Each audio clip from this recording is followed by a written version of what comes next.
Lumikha si Kang Wu ng isang lugar na tila nasa impyerno. May naglalagablab na apoy at maraming malalaking bato na kahalintulad sa Ninth Rings of Hell. Laking pagkamangha ni Anton matapos makita ang ginawa ni Kang Wu at napatanong na lang siya na kung ganun kalakas ang kapangyarihan ng isang tao. Ayon sa kanyang mga naririnig, ang isang ranker ay kayang baguhin ang kapaligiran, pero isa lamang iyong sabi-sabi. Pinagpawisan si Anton at naisip na gawing mga bundok ang isang patag na lupa. At ang lupain ay gawing naglalagablab na lava.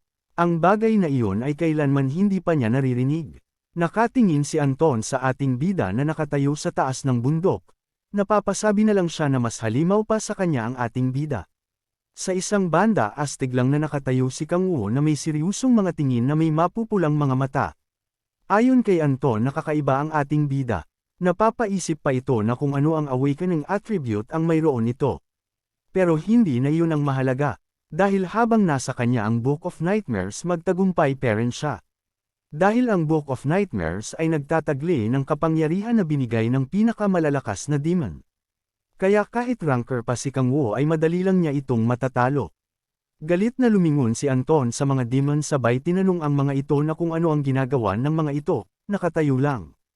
Bigla niyang sinigawan ng mga demon sa likod at sinabi na iyon na ang laban na hinahanap ng mga demon kaya magmadali na ang mga itong patayin ang kanilang kalaban.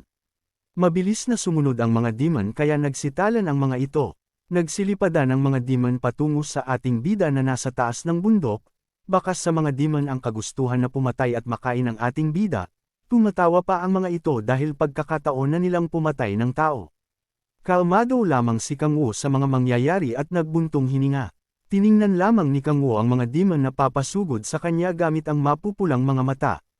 Takam na takam ang mga demon sa kanilang biktima, habang si Anton ay nagsinasabi na alam niya kung ano ang iniisip ni Kang Wu, na binago nito ang kalupaan sa isang naglalagablab na lava. Ang bagay na iyon ay walang kwentang dahil mga demon ang kaharap nito. Hindi yun magpapakita ng puwersa, kaya sinimulan na ni Anton mag-orasyon at kung ano-anong mga spell ang binigkas mula sa Book of Nightmares. Ngumiti si Kang Wu at binigkas ang salitang, sunog. Biglang nasunog ang papasugod na demon kaya wala na itong nagawa kundi mapasigaw sa naramdaman nitong puwersa ng apoy. Nagulat naman sa tabi ang isang demon na kasama nito. Di pa natapos dun at biglang pinatunog ni Kang Wu ang kanyang daliri.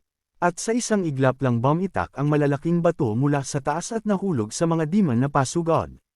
Napatulo na lang ang sipon ng demon matapos makita ang malalaking tipak ng bato na tatama sa kanya. Wala na siyang nagawa kundi matangay ng malalaking bato patungo sa naglalagablab na lava. Habang nasusunog ay nakasigaw pa ito para humingi ng tulong sa kasama. Imbis na tulungan siya ay tinapakan pa ang kanyang ulo ng kasamahan niyang demon at sinabihan pa ito na napakahinang nilalang. Sumugod ang demon sa ating bida habang tumatawa at nagmamalaki na siya ay nagmula sa ika-6 na hell, at siya ay si Rakamba.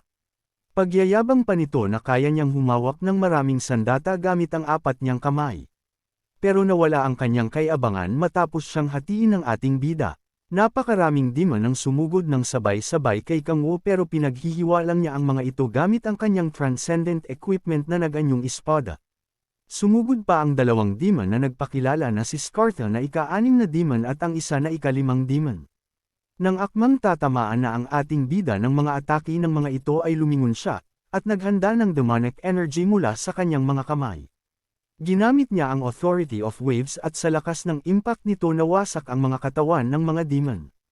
Tumingin si Kang Wu mula sa ibaba at napansin niya na napakarami pang natitirang mga demon ang pasugod sa kanya. Napagtanto ng ating bida na mas marami pang demonic monsters ang pinasugod ni Anton sa kanya, kaysa sa ipinadala sa digmaan na kinahaharap ng kanyang mga kasama. Sinabi ni Kang Wu na kailangan niyang pababain ang bilang ng mga demon na sa kanya ay pasugod. Inihanda na ni Kang Wu ang kanya espada, habang naiisip na gagamitin niya ang Authority of Blade bilang pundasyon. Agad niya itong itinusok sa lupa sabay nagkaroon ng madilim na enerhiya mula sa espada pag-apang sa lupa.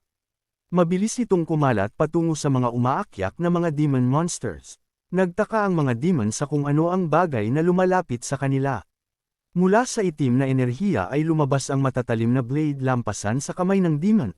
Nakasigaw na lang ang demon habang napapatanong na kung anong uri ng kapangyarihan ang gumawa sa kanila nun. Hanggang sa ibaba ay may lubas na matatalim na blade na tumusok sa katawan ng mga demon at namatay. Wala nang nagawa ang mga demon kundi tanggapin ang kinahantungan.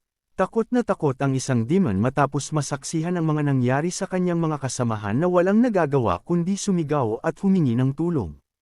Dahil sa mga nakita ni Anto na mga pangyayari ay naalala niya ang tungkol sa kakayahang iyon. Ang kadiliman na bumabalot sa paligid at ang thousands of blades na lumalabas dito. Ang nag-iisang tao na lumaban sa Seven Archduke ng Ninth Rings of Hell. Iyon ang kwento ng Demon King, na umubos sa puwersa ni Belphegor sa isang iglap lang. Naglabas ng bilog na demonic energy ang ating bida habang sinasabi na kung balak tumakas ng mga demons. Ngumiti ng pademonyo na naman ang ating bida sabay pinakawala ng inipong kapangyarihan. Habang sinasabi niya na hindi niya makakawala ng napakahalangang stat point sa kanyang harapan.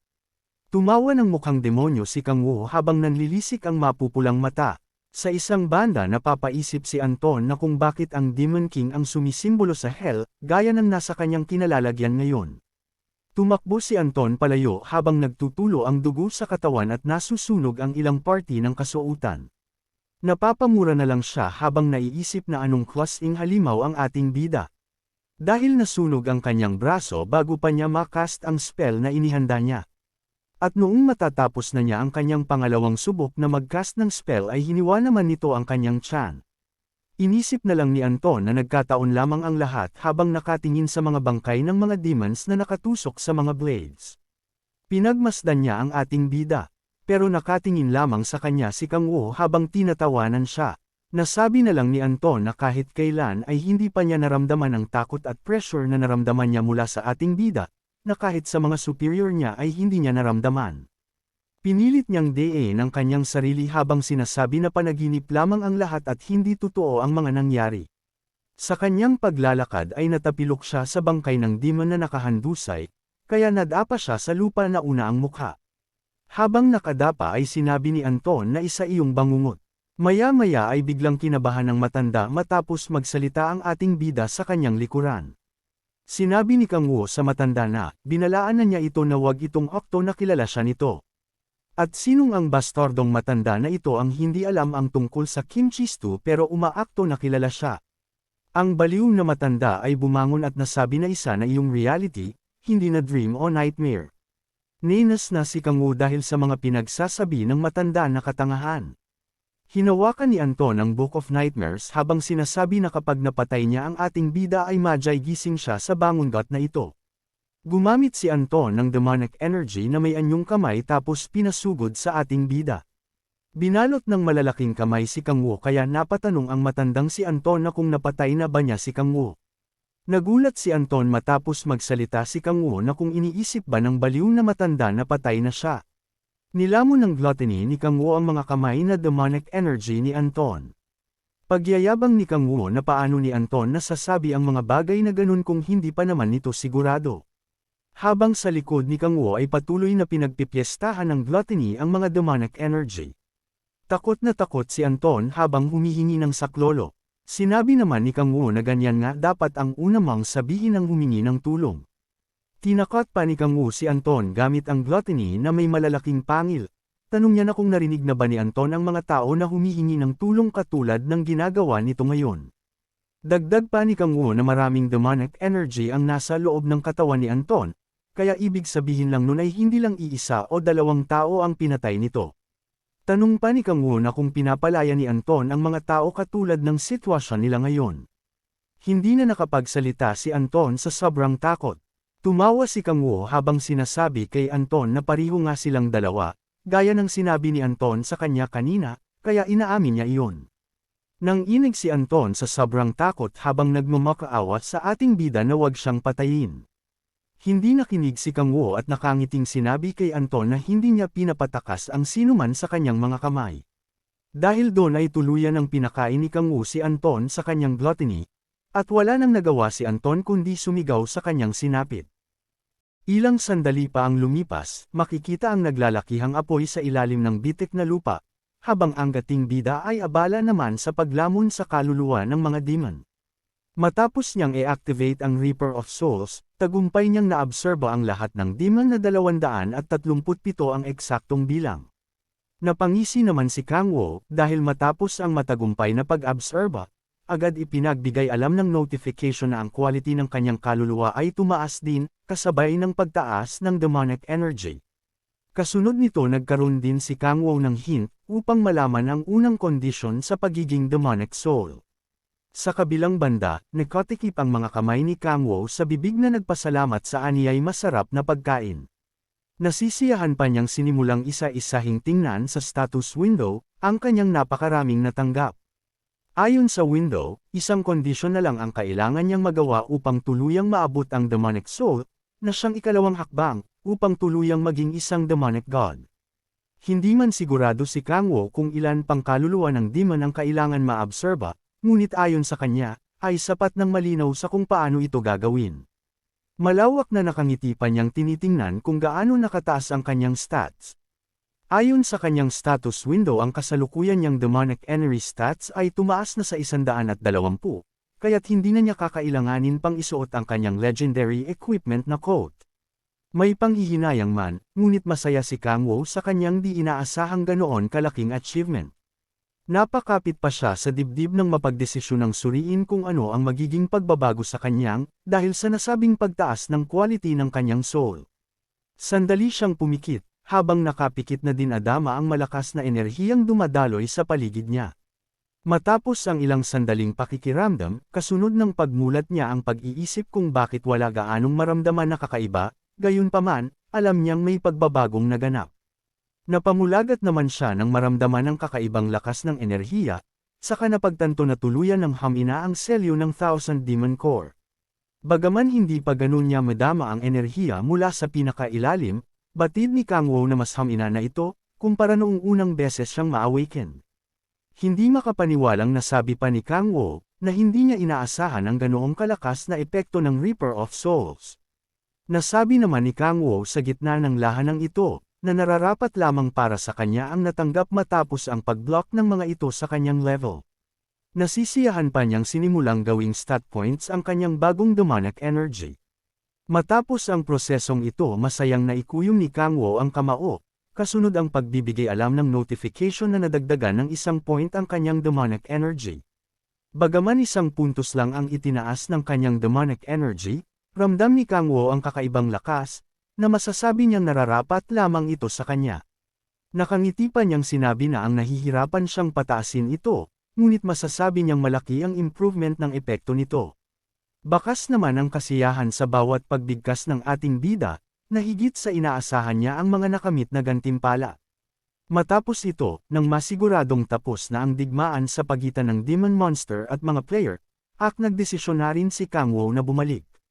Ngunit bago tuluyang umalis, sandali pa niyang pinagmasdan ang nagliliyab na apoy sa malawak na bitik, saka nasabi sa isip na kailangan muna niya itong ayusin at ibalik sa dati.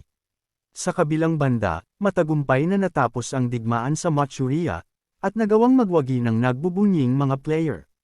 Rinig sa paligid ang masasayang mga salita ng mga ito, habang pinagmamasdan ang mga nakuha nilang points experience, pag-awakening, maging ang mga attributes na natanggap. Mabilis din namang naibalita sa telebisyon ang tagumpay na ito, na siyang ikinatuwa din ng mga kasalukuyang nasa bansang Korea. Habang nagsasaya ang lahat sa nakamit na tagumpay, makikita naman sa gilid ang nanunood ding Shrine Maiden ng Japan, inuukol dito ng mundo. Sa kabilang banda, kita din naman ang suporta ni Teso at Yanbi, dahil nagagawa ng mga itong mag-cheer kahit nanunood lamang sa TV. Ang Demon Cult na kinatakutan na siyang nagdala ng kaguluhan sa buong mundo, dahil sa malawakang pagsubok ng pananakop, ay tagumpay na natalo at nag-api, kaya't inaasahan na ang di mapigil ang kasiyahan ng lahat. Sa gitna ng pagbubunyi ng buong mundo, ang ating bida na si Kang Wo kasama si Echidna, ay makikitang sa harap ng nakabukas na Sarank Gate na matatagpuan sa Vladivostok. Habang pinagmamasdan ng gate malalim pang napabuntong hininga ang ating bida, habang nag-inaalala kung gaano kahirap ang dinanas makabalik lamang sa lugar na kinatatayuan nila. Dahil nang makabalik si Kang Wo sa lugar ng digmaan, patakbo siyang sinalubong ng agarang pagtyanong ni Yunjon, kung saan siya nagtungo habang nasa gitna sila ng laban. Habang lumilipad sa ere, yumiinat pa at humihikab na sinabi ng ating bida, na meron lang siyang inis-ikasong mga demons. Nang marinig ni Yunjan ang sagot ng ating bida, may pag-aalalang na itanong niya kung paano ito nagawa ni Kang Wo, sa halos nasa 100 demons. May pagmamayabang na sagot naman ni Kang Wo na 237 ang eksaktong bilang ng mga ito, kasunod ang pagmamalaki pang pagkapit sa dibdib. Sa kabila ng lahat ng narinig, ikinibit-balikat na lang ni Yunjan ang mga katanungan, nang itanong din ni Kang Wo kung ano ang nangyari sa mga Chinese. Seryusong kwento naman ni Yunjan na habang nakikipaglaban, makubang napinsala si Qian Muyun kaya't umalis ito nang hindi nagpapalam. Dahil dito nagpahatid naman mensahe ng paghingi ng tawad Qian Shoyan. Matapos marinig ni Kang Wo ang mga nais malaman, agad niyang sinabi kay Yunjan na may hihingin siyang pabor dito. Hiling ni Kang Wo kay Yunjan na sa oras na makabalik ng Korea, agad ipagbigay alam sa kanya nito ang anumang mabalita ang kilos ng demon cult hindi lang sa Russia. Seryoso namang naitanong ni Yunjan kung sa palagay ba ng ating bida, ay kikilos kaagad ang mga natalong demon cult matapos malagasan ng napakarami. Sagot naman ng ating bida na wala itong kasiguraduhan, ngunit ayon sa kanya ay kailangan pera nilang mas maging maingat. Dahil dito seryoso namang sinabi ni Yunjan na magaling ang ginawa ng ating bida, kasunod ang bahagyang pamumula ng pisngi. Sandali pa siyang lumunok ng laway, saka nahihiyang sinubukang anyayahan ang ating bida upang magkape, ngunit hindi pa man natatapos ang sasabihin, agad siyang natigilan nang marinig nila ang malakas na pagtawag ni Echidna sa pangalan ni Kang Wo. Mabibilis na hakbang ang ginawa ni Echidna papalapit kay Kang Wo, habang masayang sinasabi na nagawa niya ang bilin ng ating bida na protektahan si Sola, na noon ay kasalukuyang nasa tabi ni Echidna at naglalakad ding papalapit. Pinuri naman ni Kang Wo si Echidna at sinabing magaling ang ginawa nito. Kasunod nito muli niyang hinarap si Yunjan, at itinanong kung ano ang naputol na nais sabihin nito. Sagot naman ni Yunjan na wala iyon at wag nang intindihin ng ating bida, habang bakas ang bahagyang kalungkutan at pagkahiya sa tono ng pagkakasabi nito. Upang putulin ang usapan sinabi ni Kang Wo na kapag handa na ang lahat, ay maaari nang maunang bumalik ang mga kasamahan sa Korea. Habang walang pag-aalinlangang idinagdag na susunod na lamang siya, matapos manggaling sa Vladivostok.